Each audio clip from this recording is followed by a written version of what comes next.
Abra sua Bíblia comigo em 1 Coríntios, capítulo 1, versículo 18. E o título dessa palavra é: Onde estão os loucos? Porque a Bíblia diz que Deus escolheu as coisas. É uma coisa, cara. Você vê como que nós não somos nada. Mas a Bíblia diz que Deus escolheu as coisas loucas deste mundo. Então o que é importante você gravar? Presta muita atenção. Nós já sabemos que é tempo de avançar, amém? Nós também já sabemos que é tempo de crer nas promessas que Deus tem nos feito, sim ou não? Mas é importante que você saiba hoje, que por essa razão, este será um tempo em que será necessário fazer aquilo que poucos fariam. Porque se é tempo da igreja avançar, Deus estará preparando a igreja para este avanço. E foi o que aconteceu ontem lá em Duartina. Deixa eu compartilhar com vocês o que aconteceu ontem lá. A pastora estava de escala para fazer a adoração lá. Ela falou: pô, você vai pregar? Eu prego, vamos embora. Mas quando ela disse para mim, ela falou, o Espírito Santo na hora, quando eu falei vou pregar, eu prego lá, o Espírito Santo falou: feridas na alma. Eu falei: tá, eu preguei sobre isso, para mim tá fácil, tá pronto, tá preparado. Tentei entender o porquê, dei uma lida, estudei de novo, vamos embora. Amados, estava começando o culto. O Natan estava para começar o culto, chamando a galera, tal, pegou o microfone. Na hora, o Espírito Santo disse assim: uma igreja enferma não avança. E aí, antes de começar o culto, eu já tinha pedido para a galera de Duartina, que estava de escala, no departamento infantil. Ontem tinha 12 crianças no departamento infantil. 12. Falou para mim assim, eu falei para eles assim: olha, senta todo mundo de Duartina. E quem for de Bauru ajuda na porta, ajuda com as crianças. Eu preciso de todos aqui pegando a palavra. Meu irmão, ministramos sobre feridas na alma, sobre a igreja estar cheia de vida, para poder com saúde avançar, né? Nós fizemos um apelo. Sabe quem veio para o altar? Todos os que estão envolvidos na obra lá em Duartina. Todos, as visitas, outras pessoas não. Tinha uma galerinha legal lá ontem. Mas todos que estavam ali inseridos tinham algum tipo de ferida. E Deus fez a obra, amém? Por quê? Porque é tempo de avançar. Então uma igreja não avança enferma. Um corpo doente não avança. Ele não sai da cama. Só que a palavra de hoje é voltada para a loucura, que se faz necessária para que essa obra aconteça. Deixa eu te explicar. Quando uma igreja é chamada para avançar, e quando essa igreja está debaixo de promessas, Deus vai levantar um povo disposto para fazer aquilo que poucas pessoas fariam. Talvez por vergonha, timidez, ou falta de preparo, ou falta de direção, não sei. Mas a Bíblia está dizendo que Deus escolhe os loucos. Que tipo de loucura é essa? Não é a loucura que rasga dinheiro. Não é esse tipo de loucura. É o tipo de atitude que ninguém quer fazer, mas que é necessário ser feito. O ide por todo mundo é desprezado pela maioria das igrejas. Mas existem aqueles que vão às ruas, que dão a cara para bater e falam do amor de Deus. Agora, e se não tivesse esses? E se não tivesse esses que vão às ruas? E se não tivessem esses que evangelizam? E se não tivesse esses que vão falar para o travesti do amor de Deus? E se não tivesse esses que vão nas baladas falar do amor de Deus? E se não tivessem esses que vão no meio das raves falar do amor de Deus? Como seria? Para que a igreja seria necessária? Eu me lembro que alguns anos atrás, há uns 3 anos, 4 anos atrás, nós fomos com, se eu não me engano, era 58 vidas para dentro de uma rave. Nós entramos na rave, nós chegamos antes de todo mundo, e pior, as pessoas começavam a chegar, viam o pastor e voltavam, pessoas que vinham na igreja. Quê? Pastor da rave? Estamos aqui.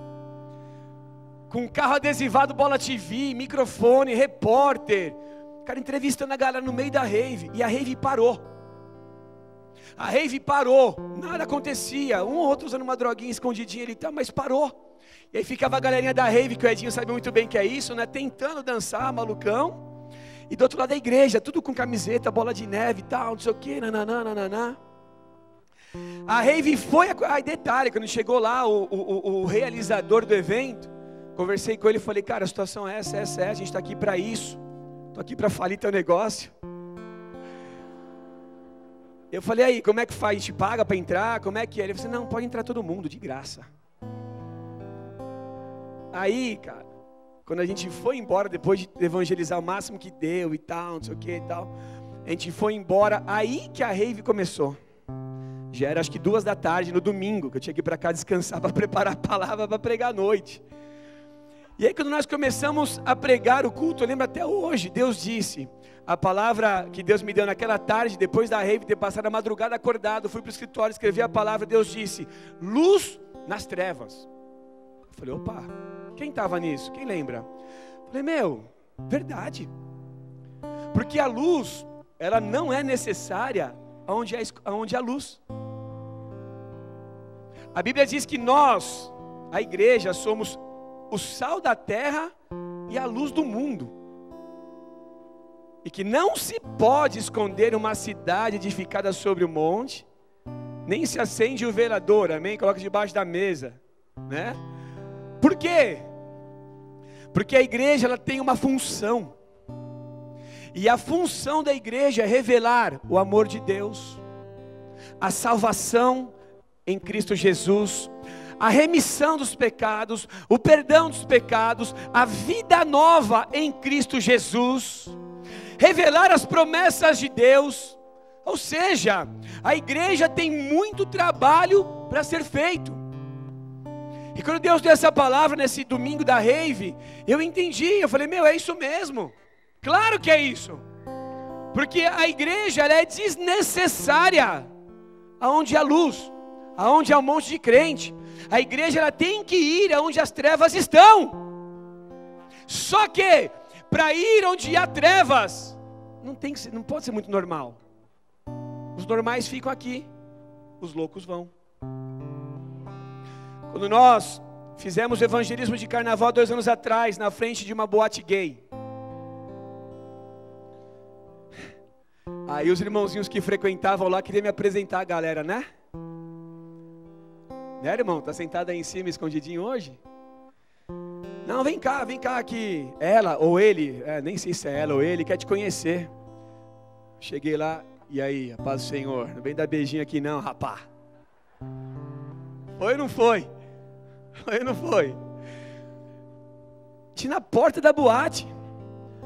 A galera chegando para a balada, um monte de crente na porta da boate. Tem que ser louco, cara. Tipo, o que vocês estão fazendo aqui? E sabe que uma moça falou para mim? Cara, eu já vi de tudo aqui na frente, menos crente.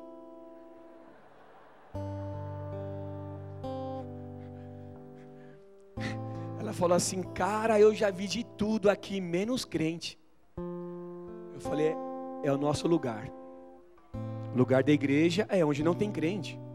A gente estava fazendo um evento para trazer uma banda que, não ia caber aqui dentro a galera. Além de ser caro, eu falei para pastor, eu vou encher a igreja de crente. Não tenho nada contra crente. Mas se o objetivo da igreja é ganhar almas, tudo bem, tem um discipulado, tem um ensino, tem o fato de você consolidar aquele fruto. A Bíblia fala que nós precisamos dar fruto e esse fruto precisa permanecer. Então nós investimos na célula, nos cultos, aprendizado, ensino, mulheres, NV. Cara, tem uma estrutura aqui para você aprender a Bíblia. Mas nós não estamos aqui para realizar eventos para crentes. Tudo bem ou não?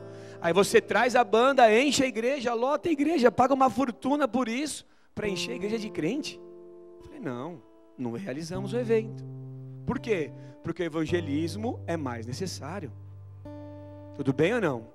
Agora, esse tipo de atitude, além de ser necessário conhecer, né, a igreja conhecer o seu chamado, ela precisa existir numa igreja.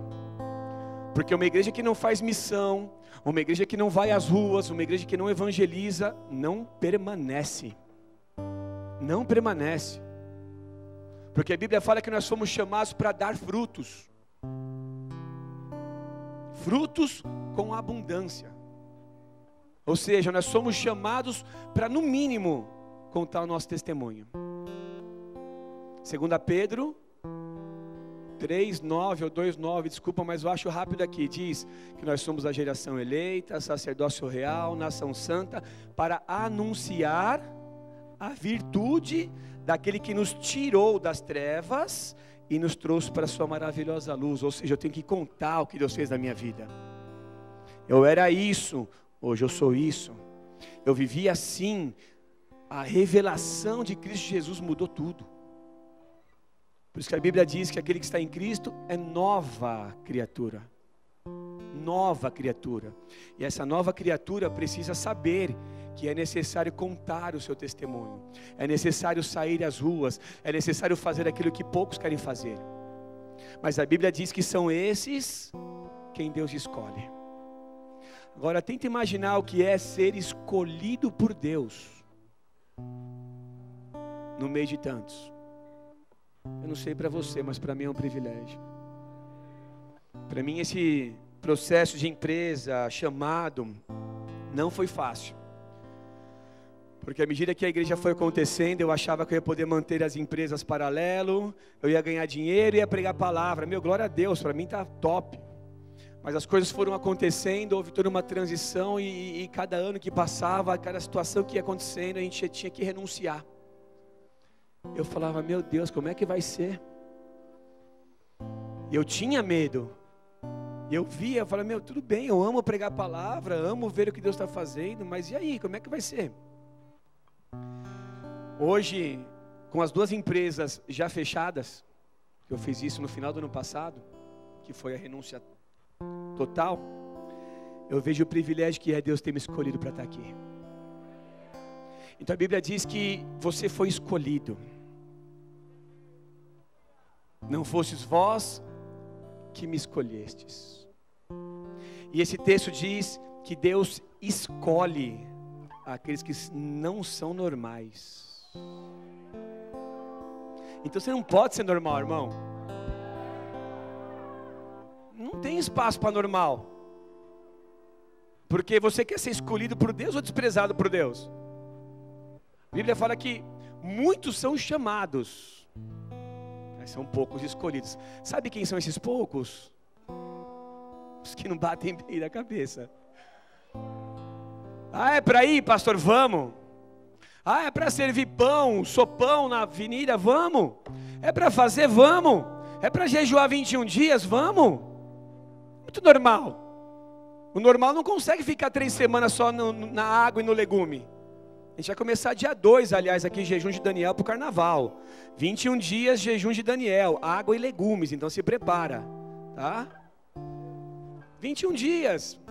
O normal não vai aguentar, o normal vai reclamar. Ai, cadê minha coca? 3 semanas sem churrasco, meu Deus. Sem pizza depois do culto, meu Deus. Aí chega em casa depois do culto morrendo de fome, o que tem bem aí? Cenoura e beterraba.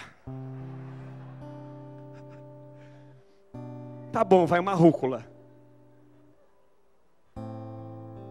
Quer ser cristão, irmão? Tem que pagar o preço. Eu vou te falar por quê. Porque Jesus pagou o preço. As pessoas acham que porque foram salvas, tipo, meu, Jesus já fez tudo o que tinha que fazer, sim, no que diz respeito à tua remissão. No que diz respeito a pagar o preço, pagar a dívida com o sangue dele. Por isso que a Bíblia fala que você foi comprado por um bom preço. Por isso que a Bíblia fala que nós somos comprados e resgatados com o precioso sangue de Jesus. Então o preço ele já pagou, mas tem muita coisa que você tem que fazer. Se não fosse assim, ele não teria dito para os discípulos que ele ia embora e que eles fariam obras iguais ou maiores do que as dele. Ou seja, ele queria ver os discípulos em plena atividade.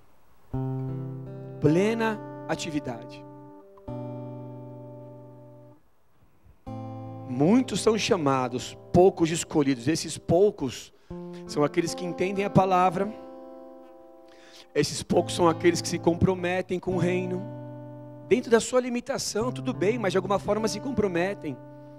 Tem pessoas que têm compromissos diferentes aqui, tudo bem? Tem gente que está começando a vida agora, está começando a estudar, ainda não trabalha, não tem problema nenhum.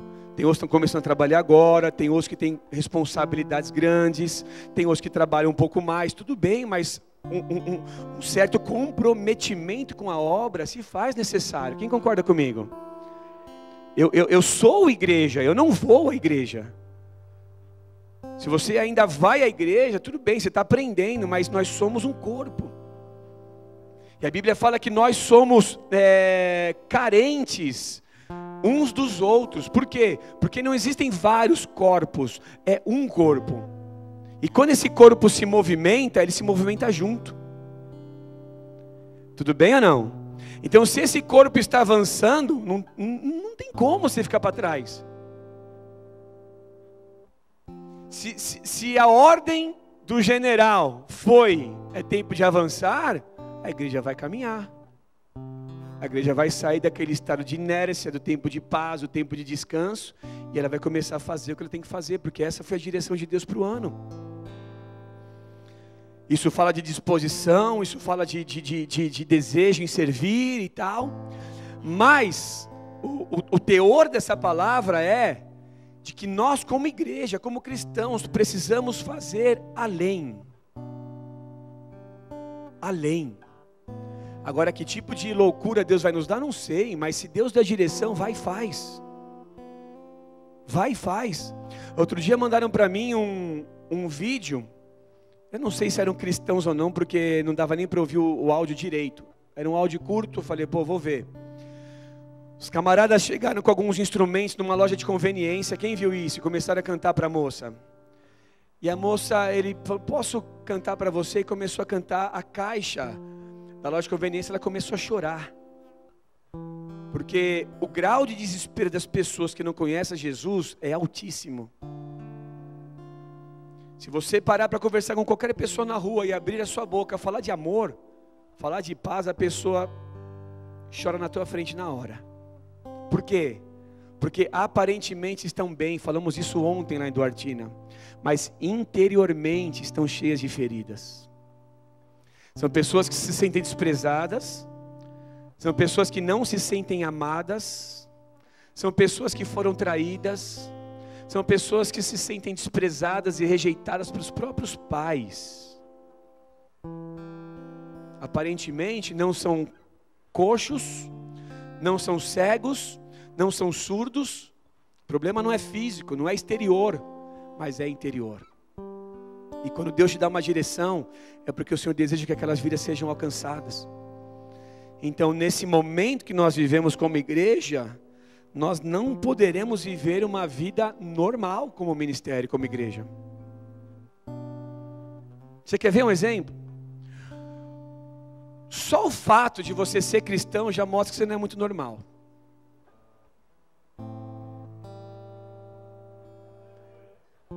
Enquanto todos estão tendo que mentir para vender, você fala a verdade. Você já não é normal, cara. No momento desse, você vai falar a verdade. Cara, pelo amor de Deus, né? Fala uma mentirinha para você fechar o negócio. É porque você teme a Deus, você vai fazer o quê? Você vai falar a verdade. Tudo bem ou não? Enquanto todos fazem, ou a grande maioria faz, você faz o quê? Você deixa de fazer. Por quê? Porque você é cristão e você anda na contramão do mundo. É assim ou não é, amados? Ser cristão é exatamente isso.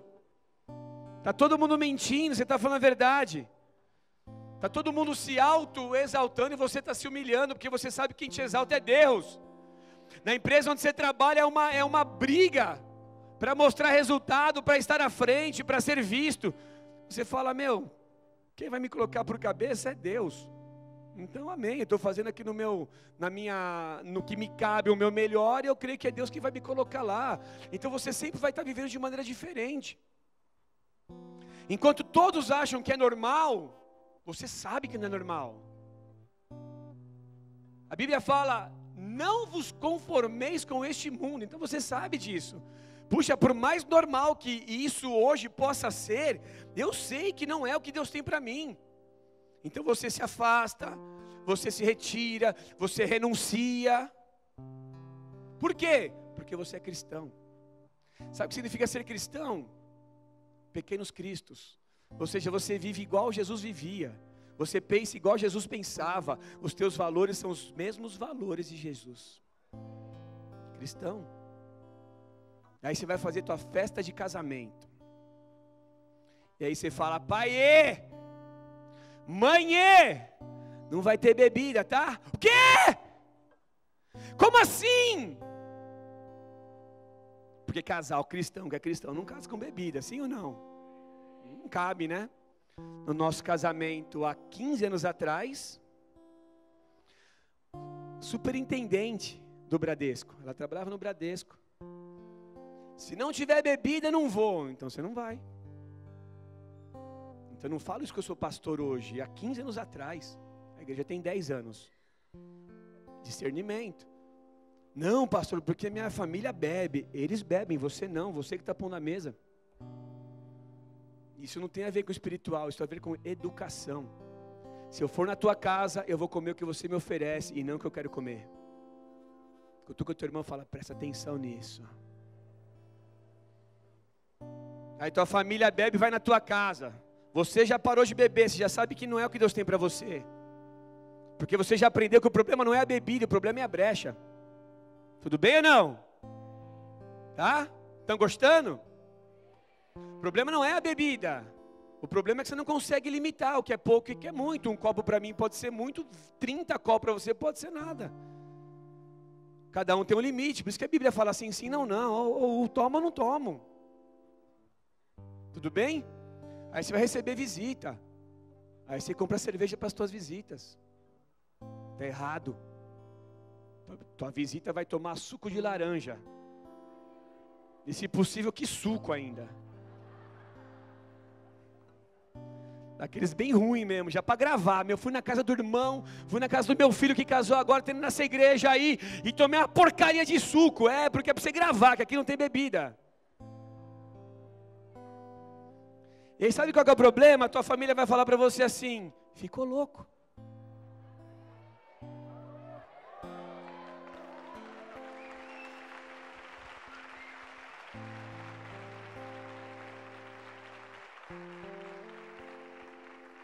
Ficou louco. Tá falando agora de dízimo, você acha? Dá dinheiro para a igreja. Tô louco. Ficou louco, cara. Porque então o cristão, eu estou falando do verdadeiro cristão, tudo bem? Não é o cristão mais ou menos, é o verdadeiro. O verdadeiro cristão, ele se posiciona. Ele deixa as coisas velhas para trás. Ele não adapta o evangelho na vida dele. Ele deixa tudo para trás e vive o novo de Deus. É para ser assim, então vai ser assim. Como eu gosto de gente assim posicionada. A pessoa fala, é para deixar, eu vou deixar. É para parar de brincar com o pecado, eu vou parar de brincar com o pecado. É para parar com a pornografia, eu vou parar com a pornografia. Meu irmão, tem gente que vem para mim e fala, pastor, eu tirei caixas e mais caixas de DVD, de pornografia, de filmes da minha casa. Glória a Deus, filho. Por quê? Porque entendeu que não cabia mais. Tudo bem ou não? Tem coisas mais grotescas, mas tem coisas simples. Que é a bebidinha, que é a saidinha. Nesses dias que nós estávamos na porta da boate, escuta o que aconteceu. Vieram me chamar. Eu falei, o que está acontecendo? 2 estavam evangelizando um casal de cristãos que foram curtir uma noite sem os filhos, na boate gay. E aí eu não aguentei, né? Eu falei, mas vocês são cristãos mesmo? A gente vai na igreja. Eu falei, mas vocês precisam vir aqui para se divertir? Nunca mais vi, queria ver de novo eles. E entraram, hein? E a gente fica lá fora assim. Como assim? Se Jesus voltar hoje. Então não dá para ser mais ou menos. Se o teu chefe perguntar para você se você é cristão, você vai falar sim ou não. Se a tua família perguntar que se você se converteu ao evangelho, ao cristianismo, você vai falar mais ou menos? Não, eu me converti ao cristianismo. Por quê? Porque foi a tua decisão. Então por que Jesus tem que pagar o preço por você e você não pode pagar o preço por ele? Não, sabe o que é, pastor? É que a minha família, você não sabe. Você que é frouxo. Desculpa, irmão, eu não gosto de usar palavras assim. Mas tem muito crente frouxo. Tem muito crente que se conversa na igreja, mas a família monta em cima. E aí você vai ver a família envolvida em tudo que não presta. Como é que você vai ser luz na tua família? Como é que você vai alcançar a tua família se você não for posicionado? Como é que você vai fazer a diferença se você não for como Daniel? A Bíblia fala que Daniel decidiu não se contaminar. Daniel decidiu viver a cultura dos hebreus, aonde ele nasceu. Ele falou, eu não vou me contaminar com isso. Manjar, vinho, me dá água e legume. E a Bíblia fala que passados os dias eles estavam mais bonitos do que todos os outros jovens, com água e legume. E sabe o que acontece? Logo no primeiro capítulo, a Bíblia mostra Deus honrando aqueles jovens. A Bíblia fala que Daniel foi 10 vezes mais inteligente do que qualquer outro jovem ali, porque Deus encheu ele de sabedoria. Todas as vezes que você se posiciona em relação à Bíblia, em relação aos princípios, aos valores, Deus te honra. Nunca vai ser diferente. Todas as vezes que você se decidir por Jesus, todas as vezes que você não fizer concessões, Deus vai te honrar. Tudo bem ou não? Vamos começar a palavra então ou não? Então diz assim: porque a palavra da cruz é loucura para os que perecem, mas para nós que somos salvos é o poder de Deus. Então aquilo que para os outros é loucura, para você é poder de Deus.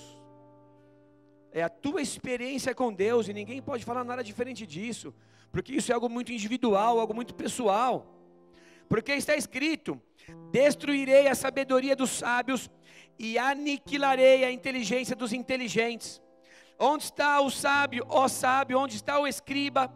Onde está o inquiridor desse século? Porventura não tornou Deus louca a sabedoria deste mundo? Visto como na sabedoria de Deus o mundo não conheceu a Deus pela sua sabedoria, aprove a Deus salvar os crentes pela loucura da pregação. Porque os judeus pedem sinal e os gregos buscam sabedoria, mas nós pregamos a Cristo crucificado, que é escândalo para os judeus e loucura para os gregos. Mas para os que são chamados, tanto judeus como gregos, lhes pregamos a Cristo, poder de Deus e sabedoria de Deus. Porque a loucura de Deus é mais sábia do que os homens, e a fraqueza de Deus é mais forte do que os homens. Porque vede, irmãos, a vossa vocação, que não são muitos os sábios segundo a carne, nem muitos os poderosos, nem muitos os nobres que são chamados. Mas Deus escolheu as coisas loucas deste mundo para confundir as sábias. E Deus escolheu as coisas fracas deste mundo para confundir as fortes. E Deus escolheu as coisas vis, desprezíveis deste mundo para confundir, para aniquilar as que são, para que nenhuma carne se glorie perante Ele, mas vós sois dele, em Jesus Cristo, o qual para nós foi feito por Deus sabedoria e justiça, santificação e redenção, para que, como está escrito, aquele que se gloria, glorie-se no Senhor. Presta atenção nessas palavras, amados. O apóstolo Paulo não estava aqui só despertando uma igreja para o seu chamado, mas o apóstolo Paulo estava aqui também confrontando um sistema religioso. Presta atenção nisso. Não era só um chamado, não era só uma palavra de despertar a igreja para o seu chamado, de fazer com que as pessoas entendessem que era necessário fazer aquilo que ninguém queria fazer, porque era esses quem Deus havia escolhido. Mas o apóstolo Paulo aqui muito provavelmente estava cheio dos sábios e dos religiosos. Quem eram esses? Os escribas e os inquiridores. Quem eram esses, pastor? O escriba era o intérprete da lei judaica, ou seja, eram pessoas que conheciam muito a letra, muito a lei, mas que não tinham uma revelação de Cristo Jesus. Conhecia muito a palavra, era muita letra, mas era pouca ação. E isso é perigoso para uma igreja, porque uma igreja que conhece muito a Bíblia, mas não faz nada, não adianta nada. Então o apóstolo Paulo estava confrontando não só esses, não só os escribas, mas também os inquiridores. Diga, inquiridor. Quem eram os inquiridores? Eram os filósofos gregos. Então é muito provável que essa igreja em Corinto estava tendo dificuldade em avançar em seu chamado por causa dos escribas e por causa dos inquiridores. Ou seja, era muita filosofia, era muita escrita, mas pouca atitude. Então o que o apóstolo Paulo estava fazendo aqui? Olha, não foram esses que Deus escolheu, porque não é com sabedoria humana que vocês vão avançar como igreja, mas é com o poder de Deus. Não é o quanto vocês sabem de Bíblia, mas o quanto vocês estão dispostos para serem instrumentos vivos na mão de Deus. O conhecimento, nós já falamos aqui, ele é importante sim.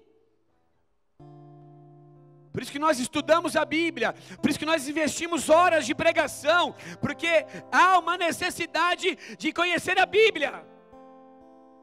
Nós nunca vamos desprezar a Bíblia, amém? Nunca vamos desprezar a necessidade do conhecimento, mas esse conhecimento não pode fazer de você um escriba ou um inquiridor. Você não pode ser alguém religioso, você não pode ser alguém que vive só na letra. Eu tenho que romper com a letra, porque a própria Bíblia diz que a letra mata. E por que a Bíblia diz isso? Porque existem muitos cristãos que só conhecem a teoria, que só conhecem a história, e que agora, neste tempo, vão precisar entender que é tempo de avançar e fazer loucuras para Jesus. Fazer aquilo que mais quase nenhuma igreja quer fazer. Eu te pergunto, quantas igrejas tem na rua evangelizando em Bauru? Não estou aqui criticando a igreja, mas quantas igrejas existem na cidade de Bauru, nas ruas? Quantos trabalhos efetivos de evangelismo existem na cidade de Bauru, amados? Por que isso é terrível? Porque quase não existem. E se existem, são poucos. Por que são poucos? Porque muitos não querem ser loucos. Mas a Bíblia está dizendo que Deus escolhe os loucos. Então como é que eu vou ser cristão, mas não quero que Deus me escolhe? Deus, eu vou até aqui, hein? Mais que isso eu não vou. Ou você mergulha de cabeça no evangelho, ou você não mergulha, irmão. Ou você é cristão, ou você é alguém que vai à igreja. É diferente. Porque você vir aqui não é a mesma coisa que você ir numa missa, como compromisso dominical. Você vem aqui para a palavra te confrontar e levar você, conduzir você a viver o que Deus tem para fazer na tua vida e na tua casa. Tudo bem ou não? Romanos 1, versículo 16 e versículo 17, o apóstolo Paulo teve que falar o mesmo aos romanos. Porque não me envergonho do evangelho. Por que será que Paulo começa a sua carta a essa igreja falando que ele não tinha vergonha do evangelho? Porque ele sentiu no ar ali que os romanos tinham algum tipo de vergonha, algum tipo de receio de viver o evangelho propriamente dito. Havia uma certa dificuldade, amados, de se viver a prática do evangelho. Talvez a igreja em Roma não quisesse ir às ruas. Talvez a igreja em Roma estava se acomodando entre as quatro paredes. E o apóstolo Paulo chega já com os 2 pés no peito já. Olha, eu não tenho vergonha do evangelho em Romanos. Por quê? Porque se eu tenho vergonha, eu não vou para a rua. Porque se eu tenho vergonha, eu não abro minha boca no ônibus para falar do amor de Deus.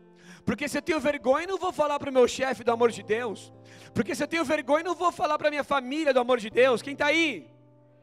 A vergonha impede o avanço do evangelho.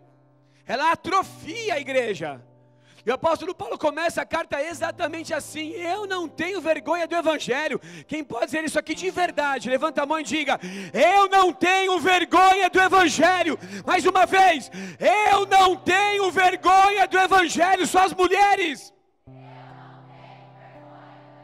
só os homens. Amém? Tenta imaginar Paulo falando isso. Olha, eu não tenho vergonha do evangelho, hein? Porque é poder de Deus. Porque nada nessa terra se compara ao evangelho.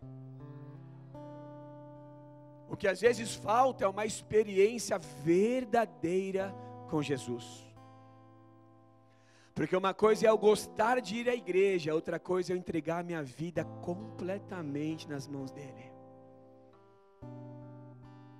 Quando há uma atitude, quando há uma decisão firme, quando existe renúncia do pecado, eu entrego a minha vida para Jesus, eu recebo a revelação de Jesus Cristo, e eu recebo o Espírito Santo de Deus.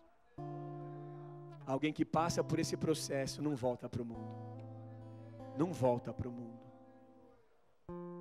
Por que hoje existem tantas pessoas desviadas? Por vários motivos, mas um deles é esse. Começaram a caminhar, mas não se aprofundaram nessa experiência. Não se envolveram com o evangelho. Não buscaram a Deus como precisavam buscar. Então a sua experiência foi superficial, foi rasa. E não é o que nós ensinamos aqui. Nós ensinamos você a buscar a Deus com todo o seu coração. Sabe, nós não cansamos de repetir isso. Abre o teu coração, adore ao Senhor com o teu coração, rasga o teu coração na presença de Deus. Por quê? Para que você tenha a tua experiência. Eu não posso gostar de ir na igreja, eu preciso ser apaixonado por Deus. Ir à igreja é resultado, é consequência. Aí é bom ir à igreja? Claro que é. Você vai ver a tua família, os teus pais espirituais, os teus líderes, os teus irmãos em Cristo. Vai estar em família, vai estar no corpo, glória a Deus. Mas o ir à igreja não faz de você cristão.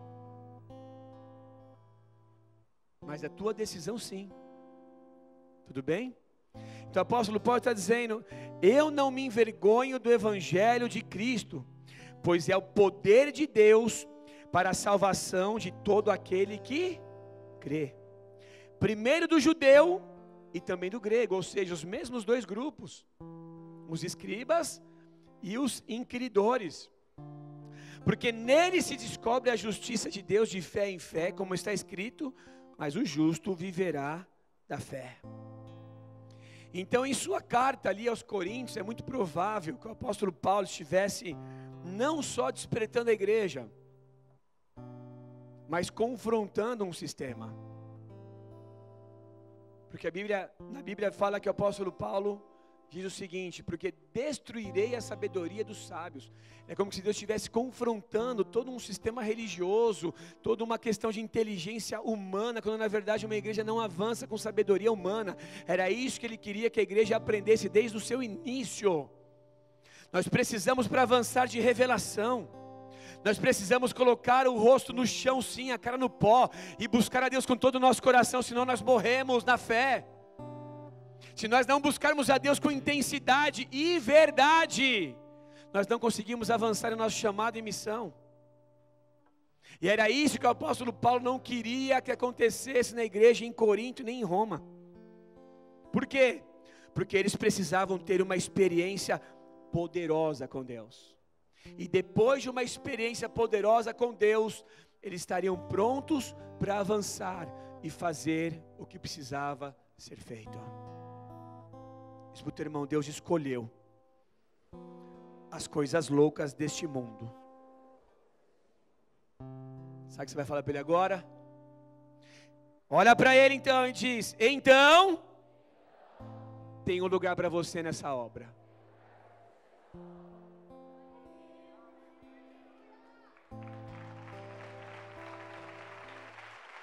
Tem um lugar para você. Se Deus escolheu o louco, então tá bom, então tem um lugar para mim. Sabe o que acontece com o rei Davi? Falamos dele esses dias aqui, amém? Sobre vencer os gigantes e tal. Davi era a promoção, Golias era a promoção de Davi. Aliás, se você não vem no culto de quinta e pode estar aqui, venha, porque tem sido maravilhoso. Se não sou eu pregando aqui, é a pastora, amém? E é dia que a gente se consagra, se prepara. Para nós não é menos, muito pelo contrário. A gente sabe que quem vem no culto de quinta quer estar aqui porque pagou preço, trabalhou, está cansado. Em alguns casos nem tomou banho, daí dá uma espirradinha no desodorante no banheiro e vamos pegar culto. Amém? Nós falamos sobre Davi nesses dias. E sabe o que é interessante na história desse jovem? Que aos olhos de todo o exército hebreu e filisteu, Davi foi tido como louco. Amém ou não? Como assim? Olha o teu tamanho. Olha o tamanho dele. Louco. Mas Deus tinha escolhido ele. E ele sabia disso. Ele foi ungido. Amém? Ele foi ungido, a Bíblia diz que o Espírito de Deus se apoderou de Davi. Ele ficou possuído pelo Espírito Santo. Ele teve uma experiência poderosa com Deus. E agora ele era um baixinho folgado, doido, varrido, para enfrentar Golias. Por quê? Porque ele sabia que a mão de Deus era sobre a vida dele.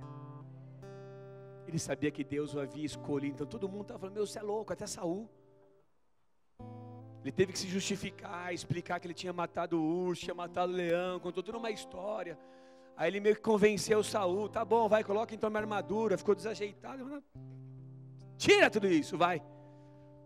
A galera pirou de vez. Pirou de vez, como assim? Então vai. Mas todo o exército, hebreu e filisteu, olhou para Davi e falou: você é louco. Sabe o que significa? Quando o Espírito de Deus se apoderar de você, você aí sim vai começar a fazer o que você tem que fazer. Aí a tua família vai lá, ficou louco de vez. Só que você vai vencendo Golias. Você vai vencendo gigantes. E sabe o que a Bíblia diz depois que ele vence Golias? Saul venceu 1000. Davi venceu 10.000. Davi venceu 10.000. Ele foi honrado. Ele foi exaltado. Isso gerou a inveja de Saul. mas Deus estava promovendo ele, porque ele foi louco o suficiente para fazer o que tinha que ser feito. Porque se ele não tivesse enfrentado Golias, vai saber o que tinha acontecido. Mas porque era plano de Deus, ele fez o que tinha que ser feito. Ninguém queria fazer e ele fez o que tinha que ser feito. Fala para o teu irmão, ninguém queria fazer o que Davi fez, mas ele fez. Sabe por que ele fez? Louco. Eu te pergunto, onde estão os loucos aqui? Onde estão aqueles que vão fazer o que precisa ser feito para a glória de Deus? Feche os teus olhos.